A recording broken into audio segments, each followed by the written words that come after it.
Pernah berpikiran kayak gini nggak? Udahlah, gue nggak akan nyoba lagi karena udah berkali-kali gagal. Atau, udahlah, kayaknya gue nggak cocok di bidang ini.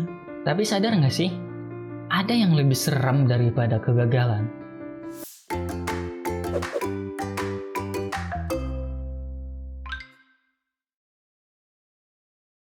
Halo guys, Assalamualaikum. Selamat datang di segmen Tukar Pikiran, di mana saya akan membagikan sudut pandang saya terkait suatu masalah dan mencoba mencari solusi.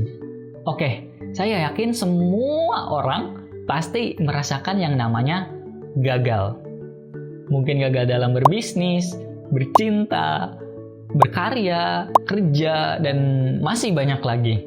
Tapi tahu nggak sih? Ada yang lebih serem daripada kegagalan, yaitu penyesalan. Iya, penyesalan. Menurut saya penyesalan itu sesuatu yang lebih menyeramkan daripada kegagalan. Kenapa? Karena kita nggak bisa kembali lagi ke masa lalu untuk memperbaiki kesalahan kita di masa itu. Atau penyesalan itu kondisi di mana kita udah tahu akibatnya, tapi tetap aja kita lakuin. Pernah gitu nggak? Pernah dong. Pernah lah, masa enggak? Sebagai contoh, hamil di luar nikah gara-gara pergaulan bebas. Ya, banyak ya. Dan banyak lah contohnya gitu. Sampai pernah nggak sih ngomong kayak gini? Udah tahu kayak gini, nggak bakalan gue kerjain. Udah tahu akibatnya gini, ogah gue banget dan kayak gitu. Itu nyesel. Karena penyesalan itu berefek buruk bagi kita ya.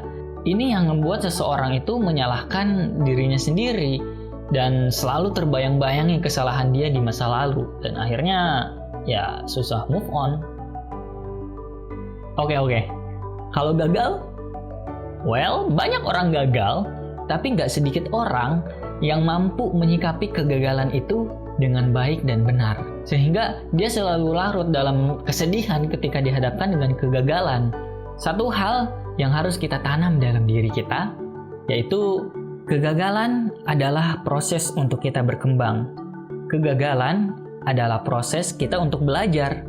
Karena gagal, kita bisa melangkah lebih hati-hati dan bisa mencoba lagi. Justru ketika kita dihadapkan dengan kegagalan, artinya Allah ingin melihat perjuangan kita, proses kita, usaha kita untuk mencapai apa yang kita inginkan.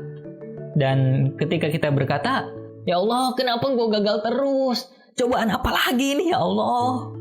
Ternyata Allah udah berkata loh dalam surat Al-Baqarah ayat 286 yang bunyinya, La yukallifullahu nafsan illa wus'aha. Allah tidak membebani seseorang melainkan sesuai dengan kesanggupannya. Allah udah bilang ternyata. Coba bayangin deh, kayak ngebisikin gitu. Kamu mampu. Aku kasih cobaan ini karena kamu doang yang mampu. Yang lain mah enggak. Coba deh. Kita dapat kata-kata seperti itu dari pencipta kita langsung.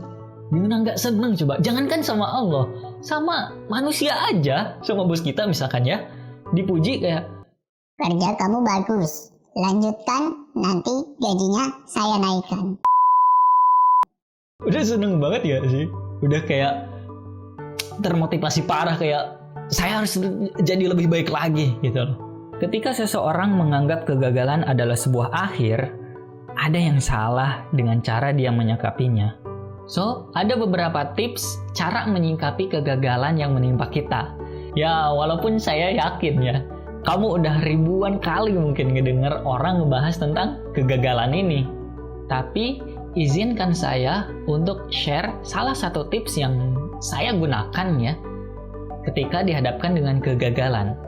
Yaitu, pertama, beranilah untuk gagal. Ya, kudu berani. Ada satu buku yang bagus banget. Judulnya Dare to Fail, Berani untuk Gagal, yang ditulis oleh Billy Lim. Intinya, buku itu mengajarkan kita untuk belajar dari kegagalan seseorang.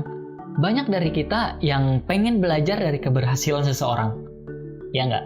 Dari berhasilnya Steve Jobs, Warren Buffett, siapa lagi ya? Oh, Elon Musk. Sampai kita pelajari bukunya, teorinya, konsepnya. Kita nyari tahu kenapa mereka sukses. Tapi, satu yang harus kita sadar. Gak akan ada Steve Jobs kedua, Elon Musk kedua, Warren Buffett kedua. Sejago apapun kita menguasai teorinya. Karena masing-masing mereka udah punya karakter yang mungkin kita nggak punya. Maka dari itu coba deh cari tahu juga kisah kegagalan dari mereka. Kenapa? Karena ketika kita belajar dari kegagalan seseorang, setidaknya kita bisa mengantisipasi kegagalan tersebut dalam hidup kita atau bisnis kita. Jadi ya selangkah lebih maju lah ya. Tapi saya nggak mengatakan bahwa belajar dari keberhasilan orang itu nggak penting ya. Penting, tapi belajar dari kegagalan seseorang juga itu nggak kalah penting menurut saya.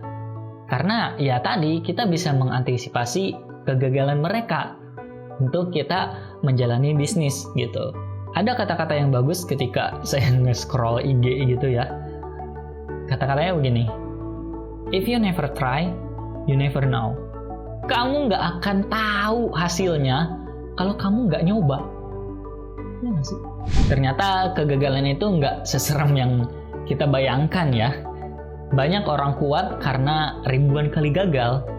Jangan takut mencoba, jangan takut gagal kalau kamu nggak mau nyesal. Karena kan kata orang, kegagalan itu jembatan kita untuk menuju kesuksesan kan.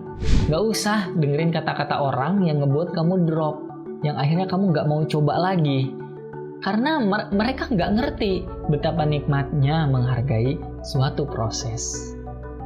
Oke, terima kasih sudah menyimak video ini dari awal sampai akhir ya. Oh iya, coba deh ceritain kisah gagal kamu di kolom komen ya. Kalau suka kontennya, silahkan like videonya, subscribe bagi yang belum, untuk menjadikan channel ini lebih baik lagi. Assalamualaikum.